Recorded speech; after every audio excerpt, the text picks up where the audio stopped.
While the world believes she died, a young girl lies hidden on the third floor of a billionaire's mansion, silenced, starved, and slowly forgotten.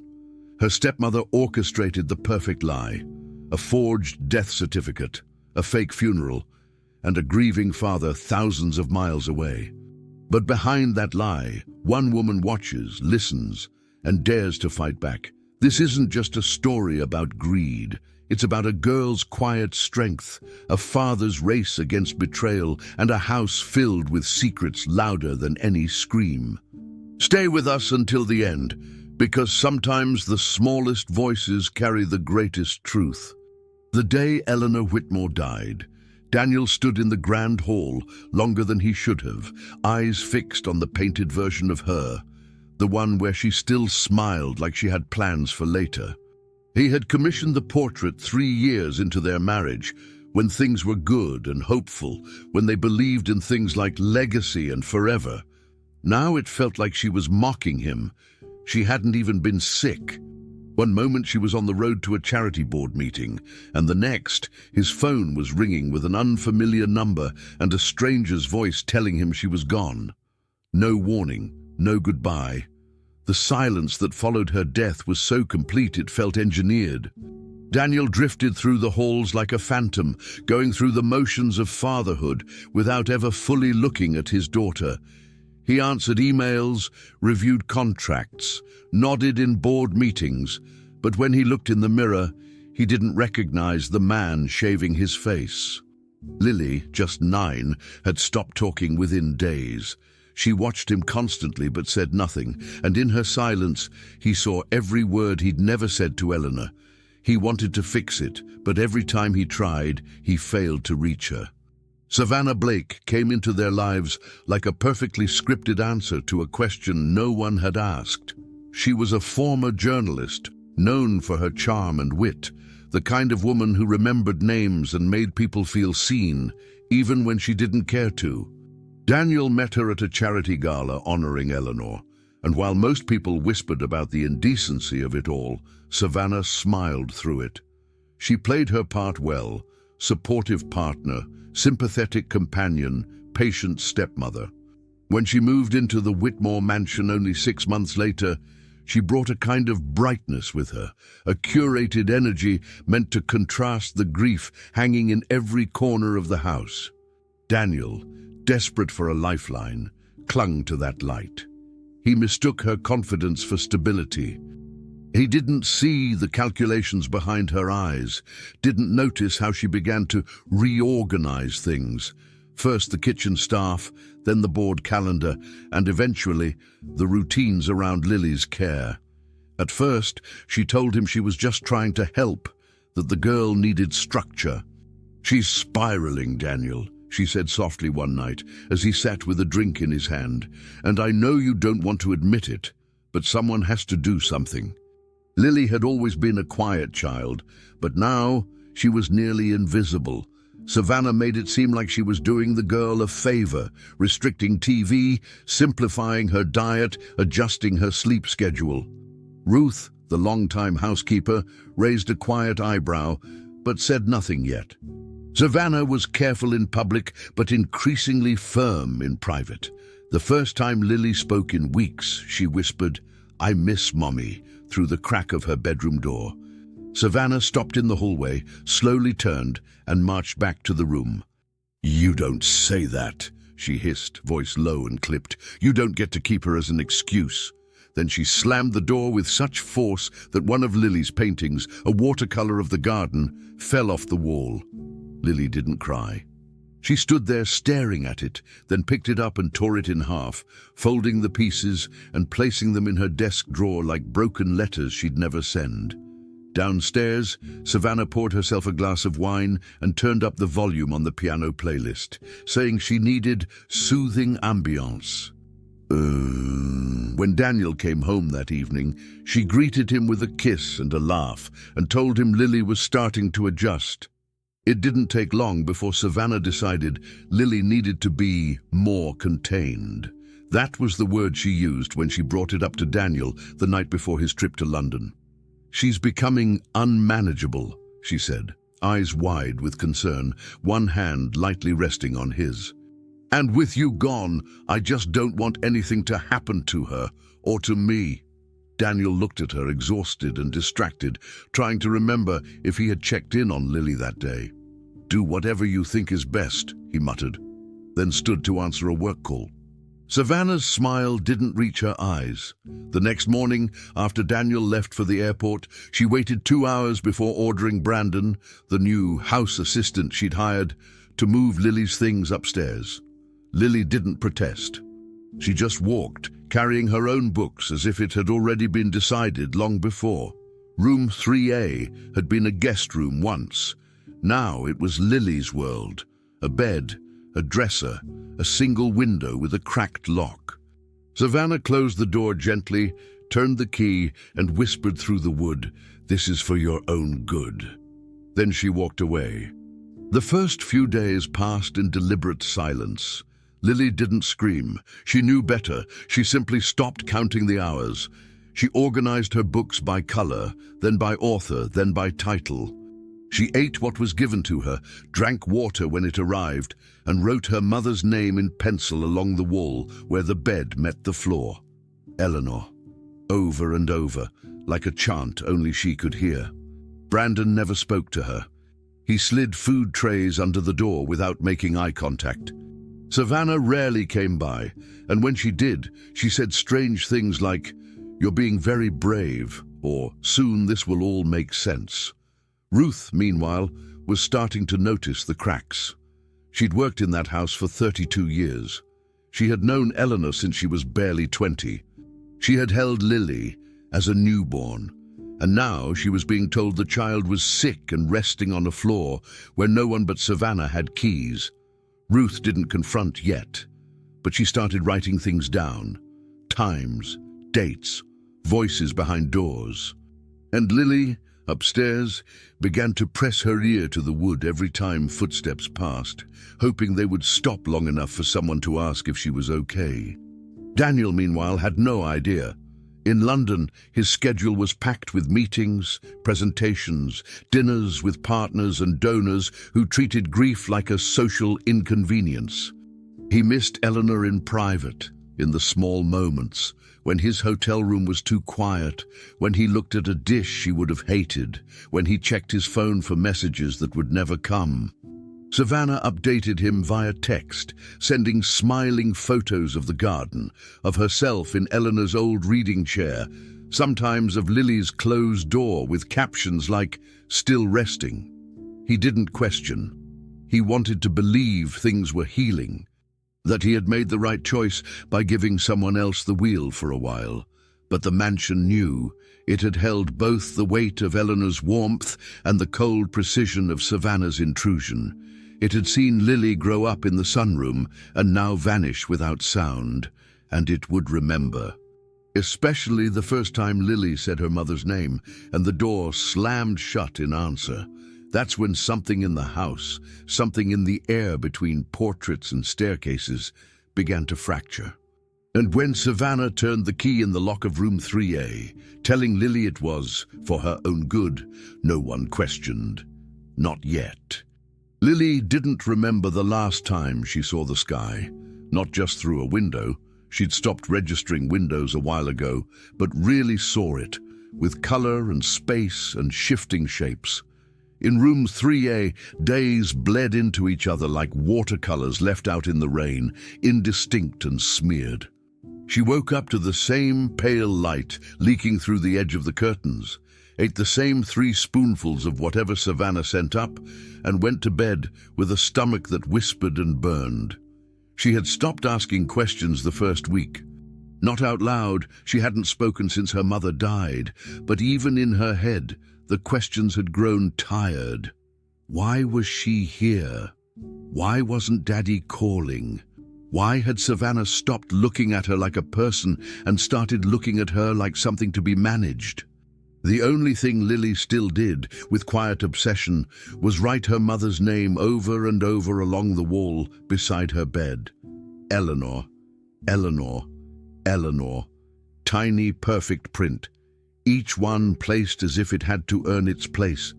She had no idea how many she'd written, but she knew that stopping meant forgetting, and forgetting would be worse than starving. Savannah came to the room, but never stayed long.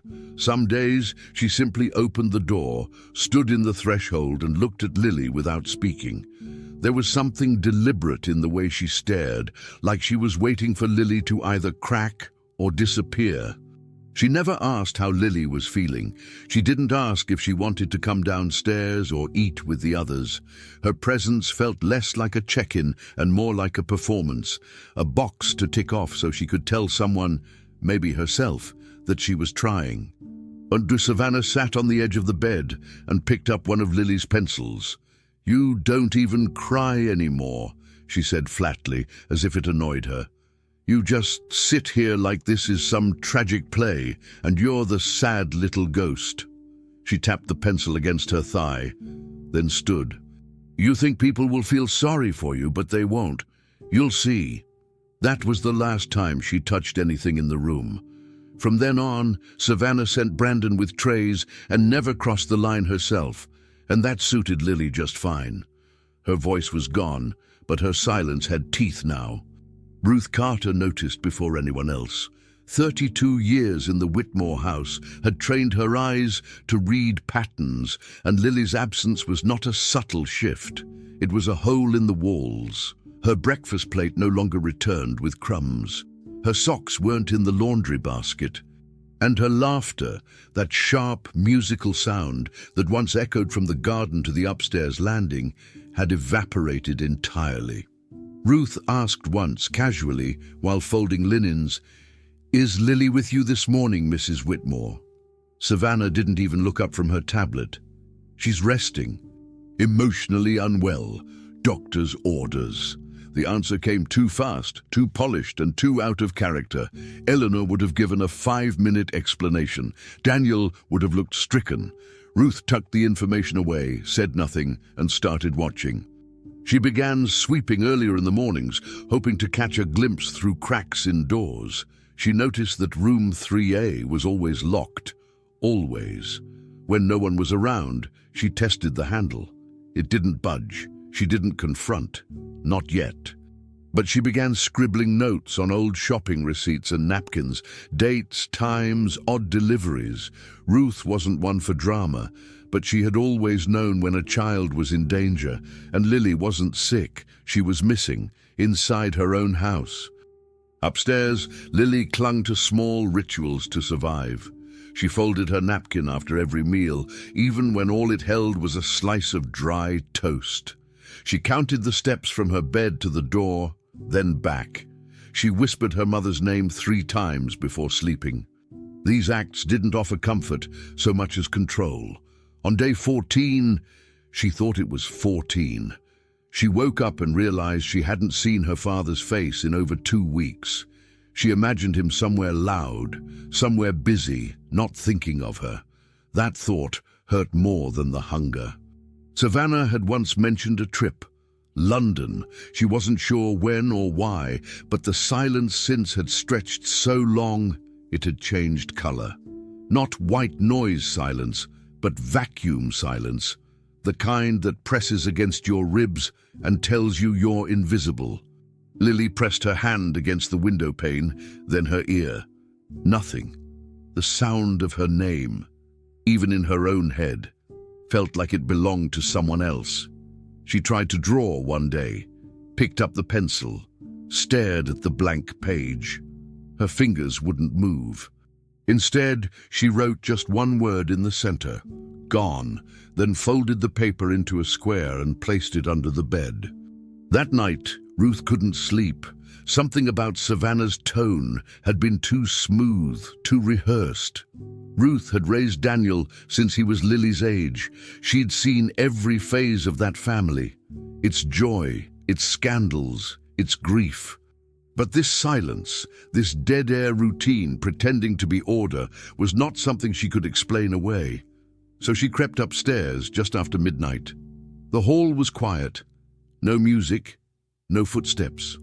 She stopped in front of room 3A, leaned in. Nothing. No movement, no rustle, no whisper of sheets. Her fingers trembled slightly as she reached toward the door. She didn't try to open it. She already knew it wouldn't give. Instead, she lowered herself down to the floor, joints aching, and placed her lips close to the seam where wood met carpet. Her voice came out barely audible, but firm. "If you're still in there, little bird." She paused, swallowing hard. "Don't stop singing inside." She didn't wait for an answer. She knew there wouldn't be one. But as she stood and walked away, she left something behind, a thread of human truth, invisible maybe, but strong. She just prayed Lily hadn't already let go of it. Lily heard the voice, not the words. They were too soft, too muffled through the door. But she recognized the rhythm, the care. Ruth had read to her when she was little, sang lullabies when her mother had migraines. Lily didn't move, didn't cry, but something pulled tight in her chest, like a string being drawn toward light.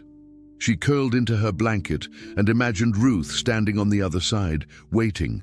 Not banging, not yelling, not demanding, just waiting. That was the difference. Savannah barged. Ruth waited, and in that waiting there was a kind of dignity Lily hadn't felt in days. She closed her eyes and imagined her mother's voice next, then her father's laugh, and then Ruth's again, saying her name like it was the most ordinary and sacred thing in the world. She didn't speak, couldn't. But in her mind, she whispered one word: soon. She didn't know what that meant, or how soon soon could be, but it was enough to let her fall asleep without writing Eleanor's name that night. Just this once. Savannah's plan was in motion, and there was no hesitation in her steps now. With Daniel overseas and unreachable due to strict meeting schedules, she acted with quiet precision. She held meetings behind closed doors, signed papers with a rehearsed flick of the wrist, and when speaking to Carter Walsh on encrypted calls, her voice lowered into a tone of calculated authority. "The diagnosis needs to look official," she said on the phone one afternoon. Something vague enough to justify seclusion, but severe enough to justify death. Carter, greasy-voiced and desperate for a comeback, laughed softly. "Already working on it.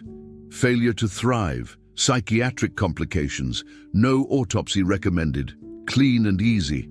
Savannah didn't smile.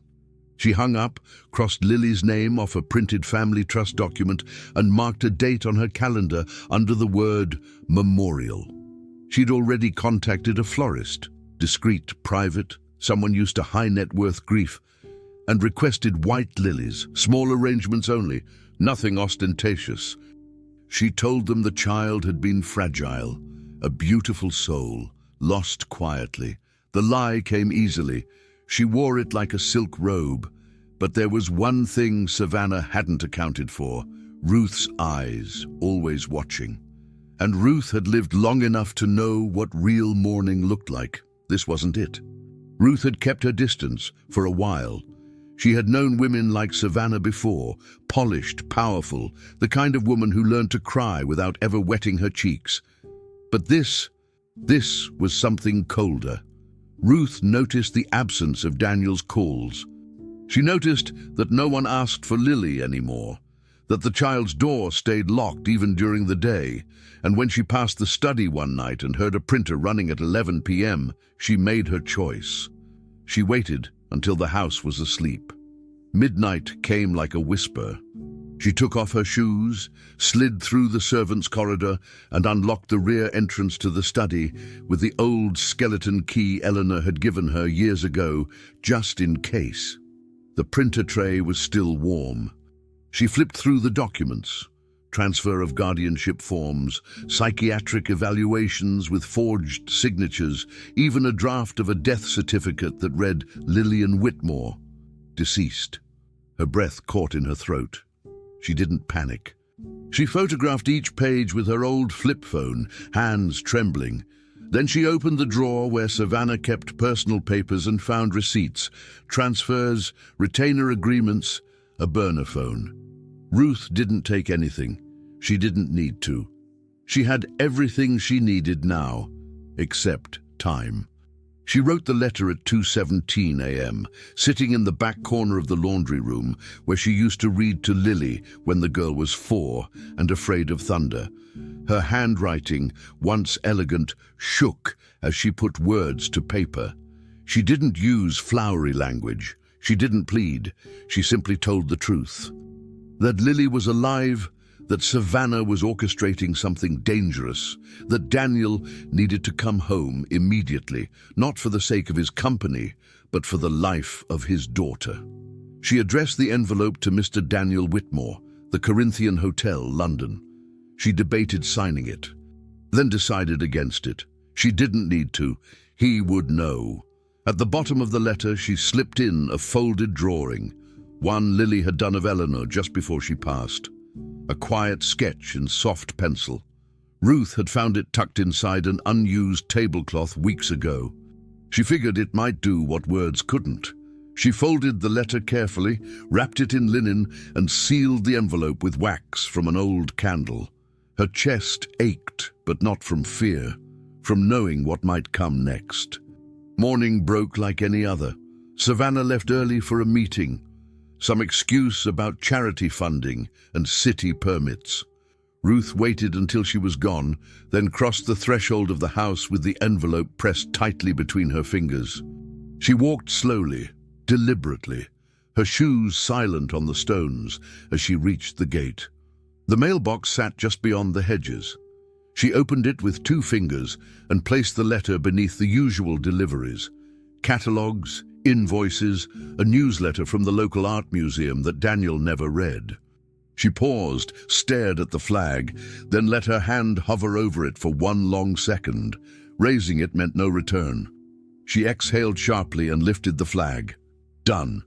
It was done. She closed the lid and stepped back like she'd just set fire to something sacred. She didn't turn around right away. She stood there, eyes closed, lips moving in a whisper no one could hear. A prayer maybe, or a curse, or a plea that someone somewhere would see what she saw and act before it was too late. Back in the house, Ruth returned to her chores like nothing had happened. She washed the breakfast dishes, adjusted the pillows in the sitting room, ironed Savannah's scarf without burning it. But her mind pulsed with urgency. She had done everything she could.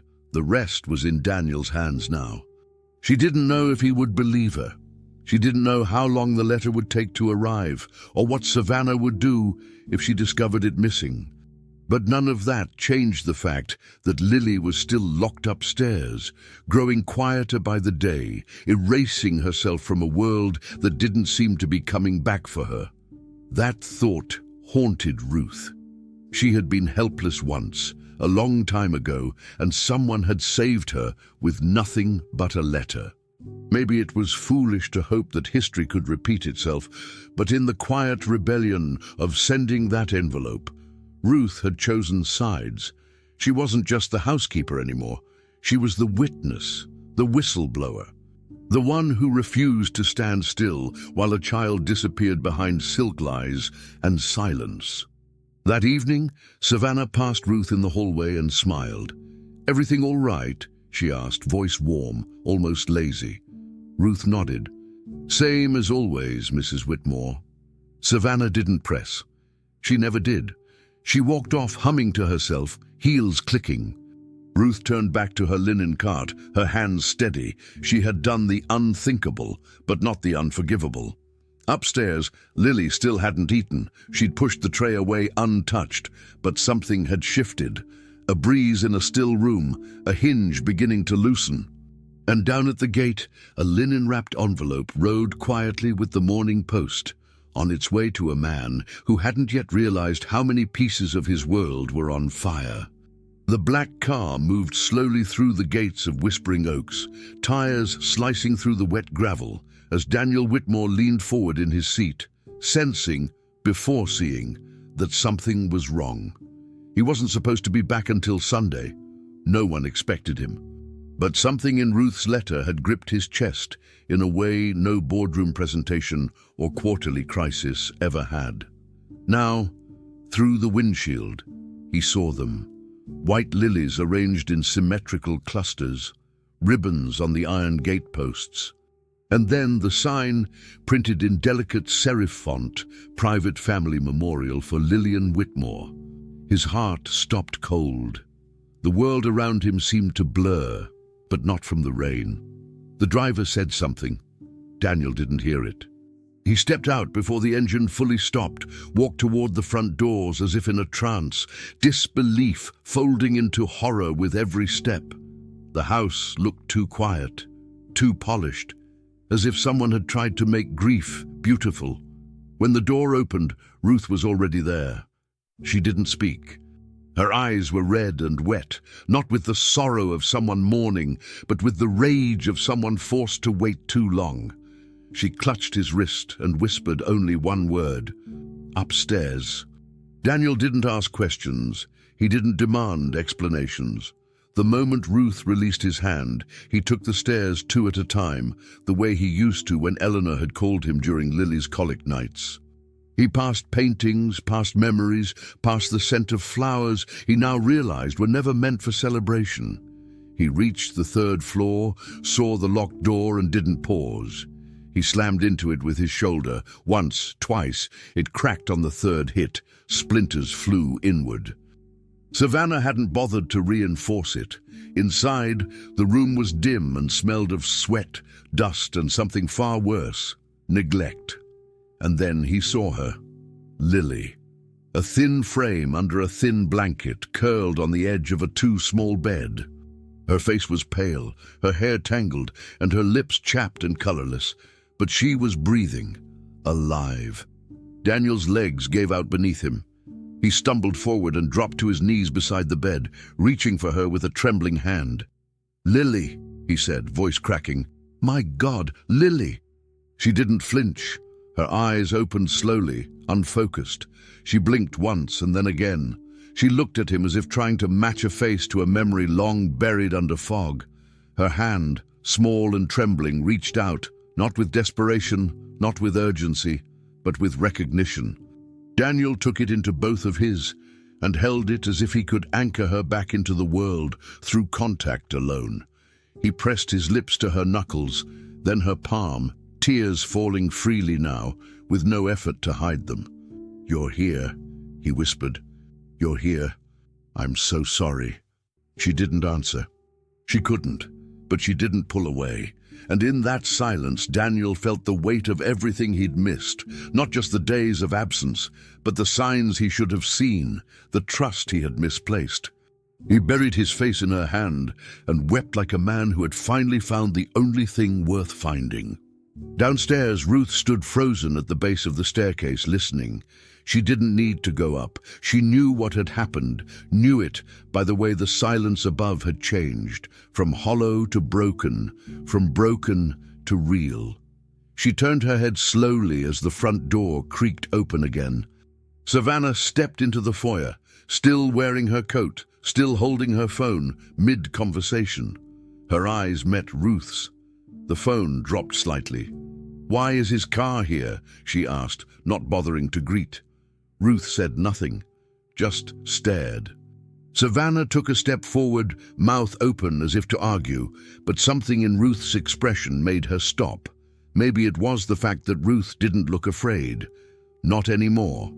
She looked like a woman who had been quiet too long and had decided finally that silence was complicity. Savannah hesitated. "This isn't what you think," she said, but the lie fell dead between them. Back upstairs, Daniel was still crouched at Lily's side. He had gathered her in his arms now, careful not to startle her, whispering words he barely registered as he spoke them. Promises, apologies, fractured thoughts. But Lily didn't cry. Her body simply pressed into his with the weight of someone trying to remember how to belong. He adjusted the blanket around her shoulders and looked around the room, taking in the evidence of abandonment. The untouched food trays, the crumpled notes, the pencil marks on the wall. His eyes stopped on one name, etched repeatedly into the corner beside the bed: Eleanor. He felt something rupture inside him, but he didn't let it show. Not yet. He'd cry again later. For now, he had to stay steady. For her. "I've got you," he whispered. "I promise. You're never going to be alone again." She blinked slowly, her eyes finally focused on his, and though no words passed between them, something passed. An unspoken agreement between a father and daughter that neither of them would let go again. And so it ended there. Daniel, kneeling on the wooden floor, cradling a child everyone else had given up for dead. Lily, too weak to speak, too empty to cry, holding on to the only hand that hadn't let go. The lilies downstairs were still fresh, the altar still lit, the house still dressed for a funeral, but the one person being mourned, the child whose name had been printed on programs and whispered in past tense, was very much alive. And in the stunned stillness of that upstairs room, Daniel wept into her palm, as if the rest of the world no longer existed. Because for now, in that moment, it didn't. There was only Lily, and the fact that she had reached back. For days, the room felt like a fragile agreement. Neither Daniel nor Lily dared to break. He stayed close, never asking questions she wasn't ready to answer. The first night, he barely slept, perched in the wooden chair beside her bed with a blanket pulled halfway over his shoulders. Every time Lily stirred, he opened his eyes. If she coughed, he sat up. If she shifted, he whispered softly, "I'm here," even if she didn't respond. The stories came next, half-remembered fragments of when she was 5, 6, back when Eleanor was alive, and laughter had been louder than silence. He told her about the time she painted their dog purple, about how Eleanor once chased a raccoon out of the pantry wearing Daniel's bathrobe. Lily listened with her face turned to the wall, blinking slowly, as if searching her memory for something solid. Sometimes her fingers twitched, like she wanted to reach out but wasn't sure if she could. Daniel didn't push. He waited, brushing her hair back gently whenever it tangled too tightly around her face. He told himself it was enough that she was alive. But inside, guilt ran in currents too strong to name. Ruth came and went like clockwork, carrying bowls of warm soup and folded towels. She never stayed long, but when she did, she would give Lily small updates. The garden's blooming again, or the birds are back at the feeder. Nothing heavy, just pieces of normal. And in those moments, Lily would blink a little faster, almost like the sound of Ruth's voice stirred some sliver of memory she wasn't ready to name. One afternoon, Ruth sat beside Daniel while Lily dozed and said in a whisper, "She's listening, even if she won't speak. Let her come back on her own." Daniel nodded, though his throat tightened. He wanted to demand answers, from Savannah, from himself, from the world, but every time he looked at Lily's thin arms and hollow cheeks, his fury had nowhere to go. He'd failed her. That truth was constant. All he could do now was be the one who didn't leave, the one who stayed. Outside, Savannah kept up her performance. She wandered the halls with furrowed brows and clipped steps, stopping just short of Daniel's door with a soft knock before muttering, "I'm just checking in." He never answered. On the third day, she left a tray outside the room with a note that read, "We all want what's best for Lily. Let me help." Daniel didn't touch the food. He tore the note into pieces and threw them in the waste bin without a word. He knew better now. Savannah's confusion wasn't real. It was calculation. She was already crafting her version of events, trying to buy time before the truth caught up. Daniel had already begun collecting what he needed. While Lily slept, he combed through files on his laptop, cross-referenced medical records, surveillance footage, even bank statements Ruth had quietly copied. His hands shook as he replayed a video of Savannah entering Lily's room with a tray and leaving with it untouched. There was no sound, but the image of his daughter curled in bed, unmoving, pierced deeper than any scream could have. He began saving everything. Timestamps, duplicate files, scanned copies of documents she thought were hidden. Each file was labeled, backed up twice. He called his lawyer under the guise of preparing for a trust re-evaluation, recording the conversation discreetly. Nothing official yet, he said into the phone, voice flat. "But I may need you to fly in early next week. There are some family matters I need documented." The lawyer didn't press, just said, "Understood." Daniel hung up and stared at the file folder now labeled Lily. Truth. Every lie Savannah had told sat inside like bricks on his chest. The weight of how close he came to losing his daughter permanently made his vision blur. But he didn't allow himself to cry. Not now. There would be a time for tears. Right now there was only work to do, a reckoning to prepare. And through it all, Lily remained quiet. She barely ate, but she started drawing again. On the 5th day, while Daniel sat beside her reading an old storybook aloud, she reached for a pencil. He didn't stop speaking, but he watched her from the corner of his eye. Her hand moved slowly, with care. Not like before, not with the wild energy that had once covered their fridge in colors, but with purpose. She drew in silence, pausing often, as if unsure of her lines. When she finished, she handed him the page without a word. It showed a man holding a little girl's hand. Both figures were small but steady. Both stood upright, and most notably, both were whole. Daniel stared at it for a long moment. Then he looked at Lily. Her eyes were on the wall, not on him, but her breathing had changed. Slower, deeper. She hadn't spoken. She might not for a while. But she had drawn hope, and to Daniel that was more than enough. So the silence remained. But it wasn't surrender. It was recovery. It was survival. Every quiet hour spent in that room was one step further away from the lies and one step closer to healing. Daniel didn't rush her. He didn't need her words to know she was still in there. He could feel it in the way her hand lingered in his just a second longer each day, in the way Ruth smiled when she entered now, no longer quite so heavy with worry. Savannah's days of pretending were numbered, and Daniel knew it. The house was still quiet. But somewhere between their broken beginnings and the quiet return of pencil to paper, the silence had shifted. It no longer meant fear. It meant resistance. It meant that the truth was coming, and it wasn't going to whisper. Savannah had always been good at appearances. The warm smile, the effortless charm, the calculated pauses that made people feel heard. But when Daniel stood across from her in the study, documents in hand, her mask didn't slip. It shattered. At first, she tried denial. "What is this?" she asked, reaching for the papers as if they'd somehow vanish if she just touched them hard enough. But Daniel didn't let go. He looked at her the way a man does when he realizes he's been sleeping beside a stranger.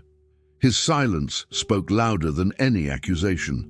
Savannah's breathing quickened. "You don't understand," she said sharply. "None of you ever did. She was never going to love me. You never gave me a chance." Her voice cracked, but not from sorrow, from fury. It was the kind of rage that comes not from loss, but from losing control. Daniel didn't flinch.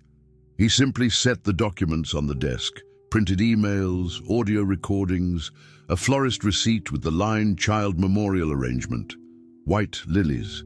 He said nothing, and that nothing cut deeper than anything else ever could. Savannah's defenses turned frantic.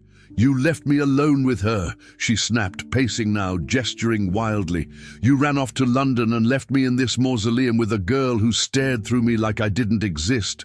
I tried to be kind. I tried to do things the right way, but she was broken. She was always going to hate me, just like Eleanor did from the grave." Daniel still said nothing. He watched her like someone watching a fire consume the final walls of a house already gutted. "This wasn't supposed to happen," Savannah muttered. "I just wanted a chance at something real. You promised me we'd start over."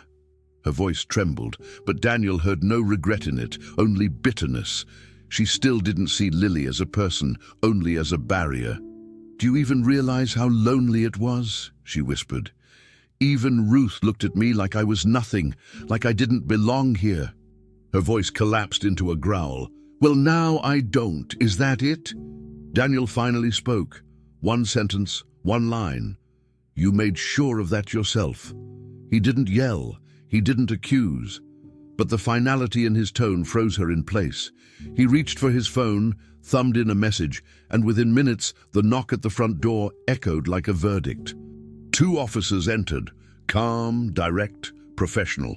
Behind them was Carter Walsh, cuffed and pale, his silence the only dignity he had left. Savannah spun toward Daniel, now panicked. Wait, you don't have to do this. You don't. We can fix this. You don't understand what it was like. She reached for him, but he stepped back, his face unreadable. You drugged a child. You locked her in a room. You faked her death. His voice didn't shake. I understand enough. The officers approached her, reading her rights. She didn't resist, but her eyes burned holes into the air. As they led her away, she turned one last time, as if expecting Daniel to stop it all. He didn't. He looked past her, toward the staircase, because that was where Lily stood. Lily's small hand clutched the railing, her nightgown too loose on her thin frame. She didn't cry, she didn't move. She just watched. Her eyes followed Savannah being escorted out of the home that had become a prison, past the altar of lilies, past the life Savannah had tried to steal. Daniel saw his daughter watching, and part of him wanted to go to her, to shield her eyes, to hold her. But he didn't move. Something about her stillness held weight, as if she needed to see this for herself. Savannah glanced up at her once. That was the final crack. Her face contorted, not from guilt, but from the realization that the child she tried to erase would now be the one to remember her forever, not as a victim, but as a witness. The door closed behind them. The lock clicked. For a long moment, no one said anything. Ruth stood by the kitchen archway, her apron still on, hands clenched. The officer's car backed out of the driveway. Daniel turned to Lily, cautiously, not sure what to say. Her expression hadn't changed. She walked down 2 steps, then paused. Did they take the other man too? She asked, her voice hoarse from disuse. Daniel nodded. Yes, Carter too. They won't come back. She nodded once, then turned and began walking back up the stairs. Daniel followed her halfway. Lily, he said softly. She stopped but didn't turn. What is it? Her voice was smaller now, vulnerable. You can say no, but do you want me to sit with you for a while? A pause, then a shrug. If you want. And that was enough. When Lily reached the top of the stairs, she paused again. She didn't look back, just spoke into the air. You can take her name off my toothbrush now. It wasn't loud, it wasn't angry, but Daniel felt it like thunder. Not because it was cruel. It wasn't. It was clarity. A final, quiet reclaiming of something that had been taken from her. He stood there, hand on the railing, frozen in that echo. For Lily, this wasn't vengeance. It was survival. It was truth, spoken not in rage, but in calm certainty. The name didn't belong there anymore. It never had. And now neither did she. Lily walked slowly across the uneven stones that led to the garden her mother once loved. It had been a long time since she stepped outside without someone watching her, counting her breaths, measuring her silence. Now there was no one behind her, only Daniel, following at a quiet distance, unsure if he was supposed to speak or just be present. The wildflowers were no longer wild.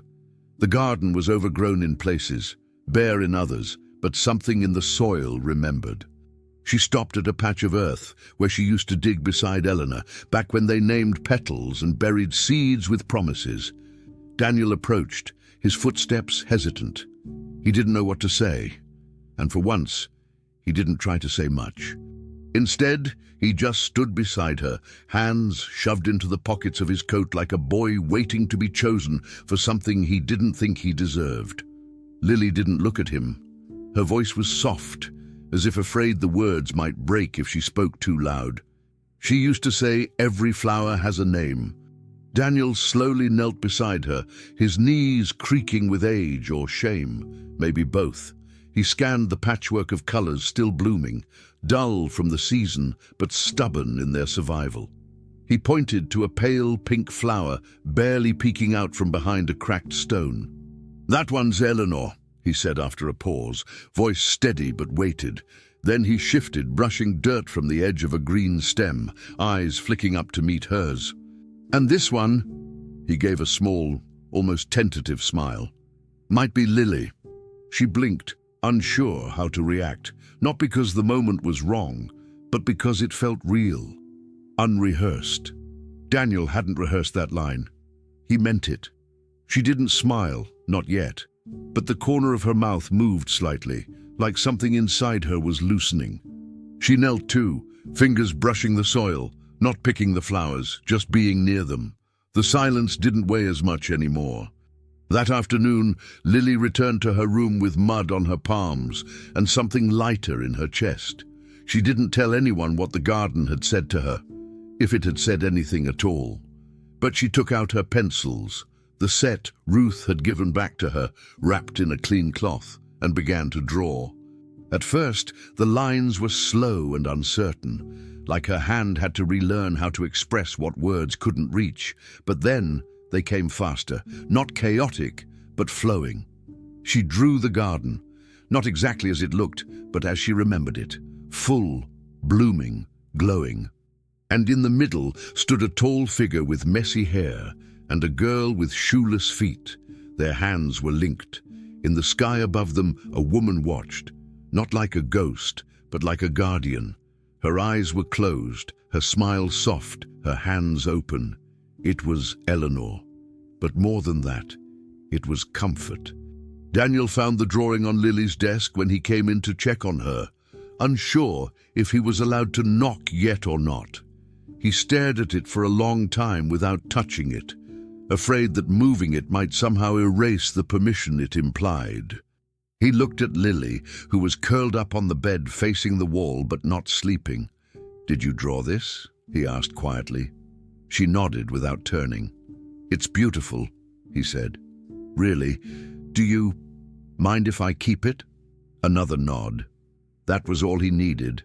Daniel didn't say anything more.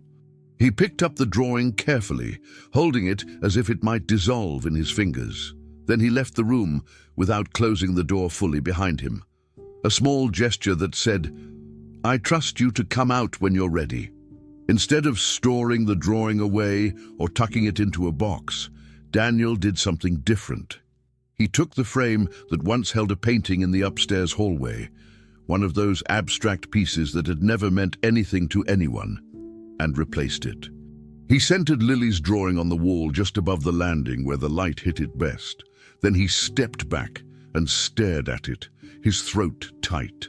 Beside it, Eleanor's portrait remained, smiling as she always had, painted before her illness, before the weight of grief had changed everything.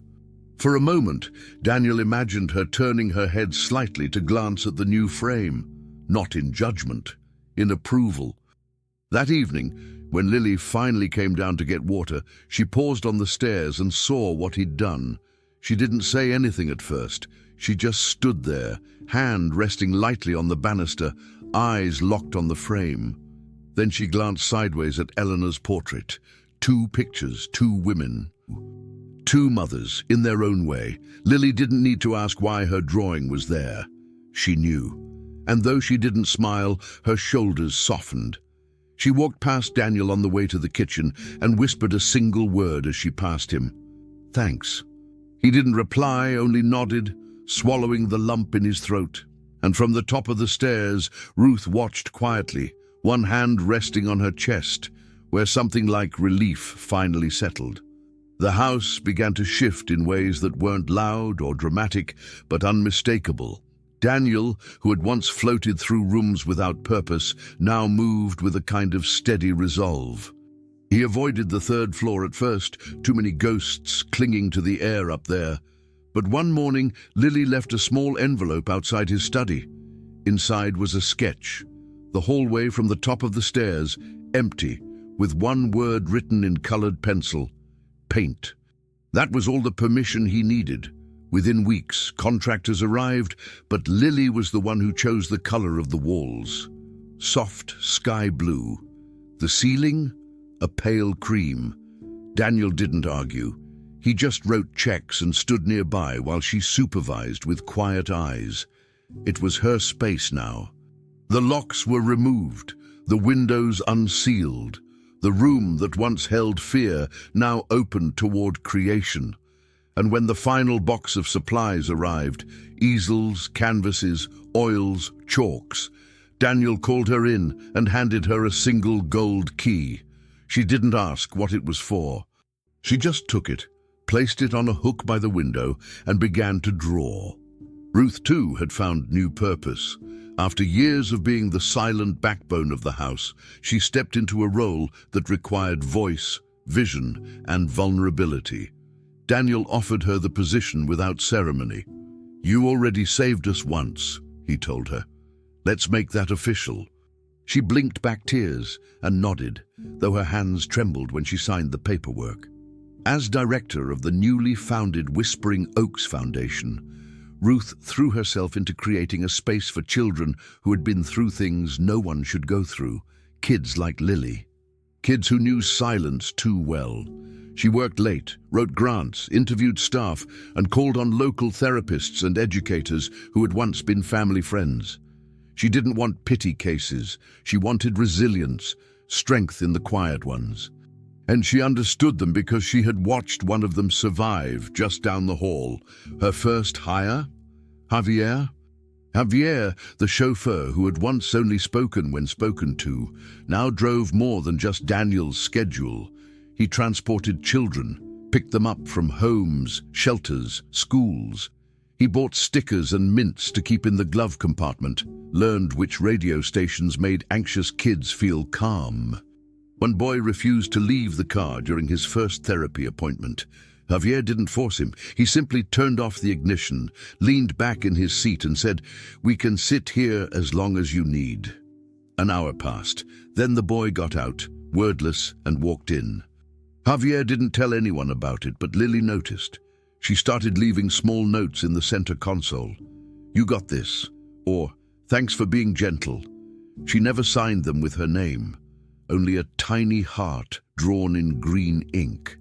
That became her quiet language. Though Lily still didn't talk much in groups, her silence no longer felt like a wall. It was more like a space she was learning to decorate.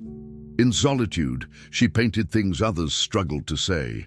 A girl curled in a closet with fireflies lighting her tears. A boy made of glass slowly filling with color.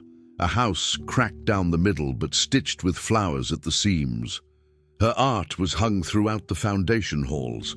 No captions, no explanations, just raw, open invitations to feel. Ruth made it a rule. No one was allowed to interpret Lily's work in front of her. "Let her silence speak," she'd say. "It's louder than you think." And Lily noticed that too. Trust, it seemed, was a kind of music. And in those halls it played soft and steady.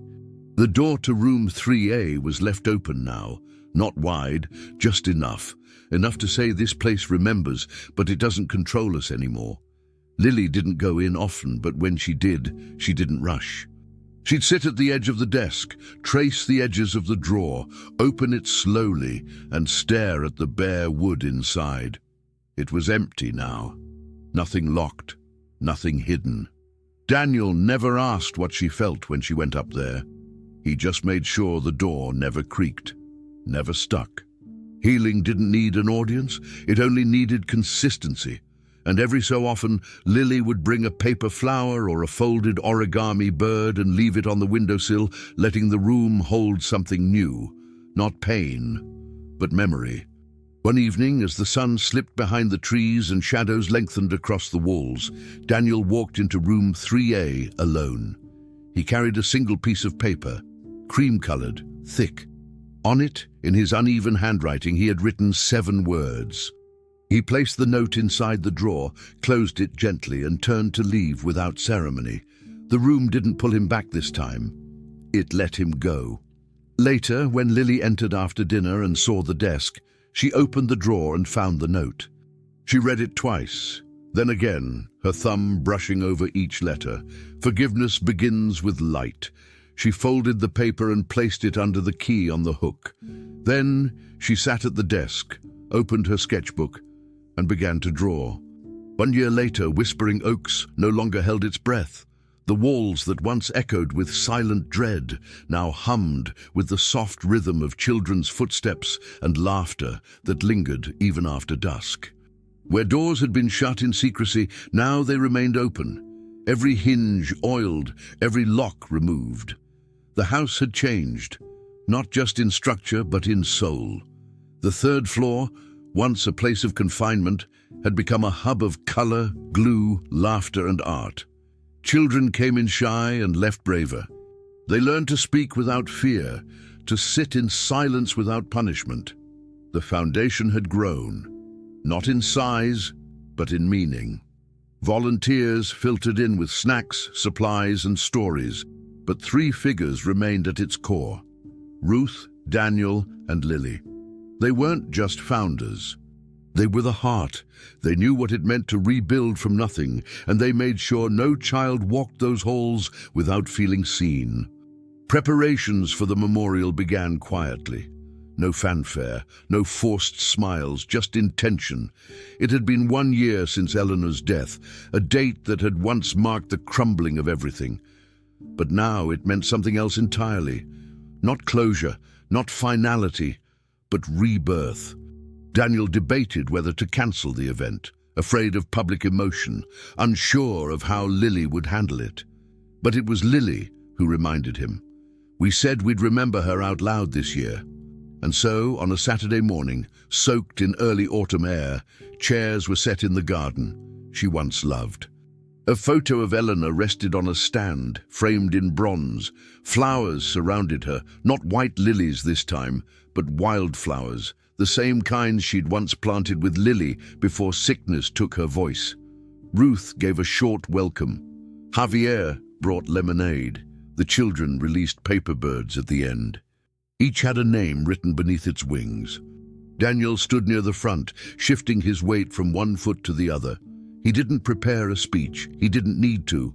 What needed saying had already been said in the work, the walls, the lives that now passed through this home like blood through a body.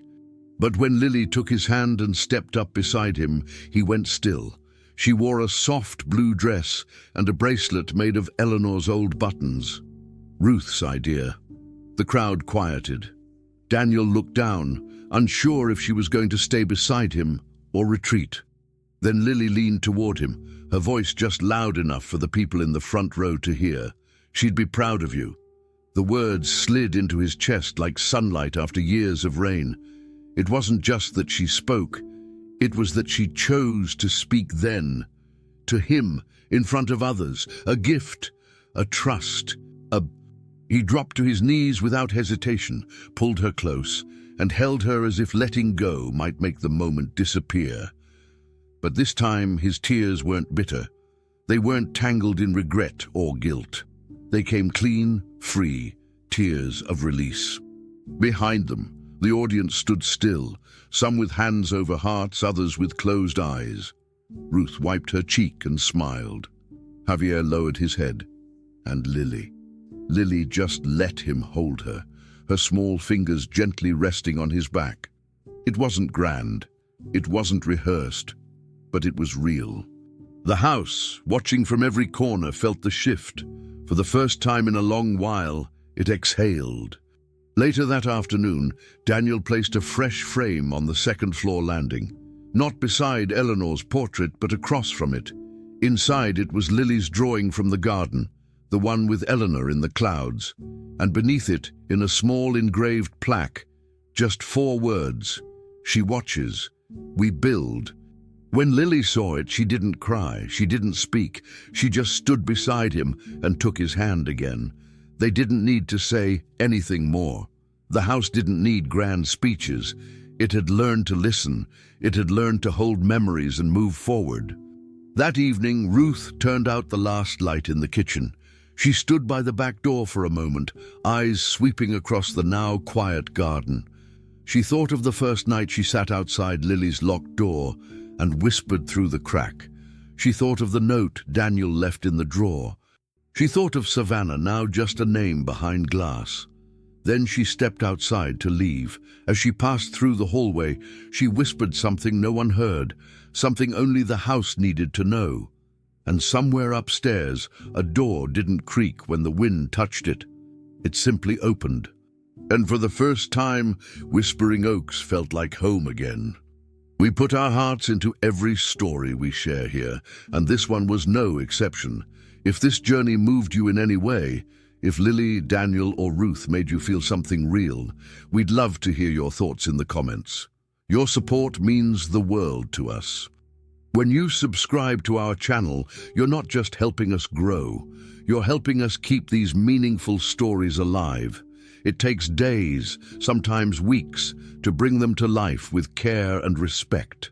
So if this story touched you, consider liking the video, subscribing, and sharing it with someone who believes in the power of second chances and quiet heroes.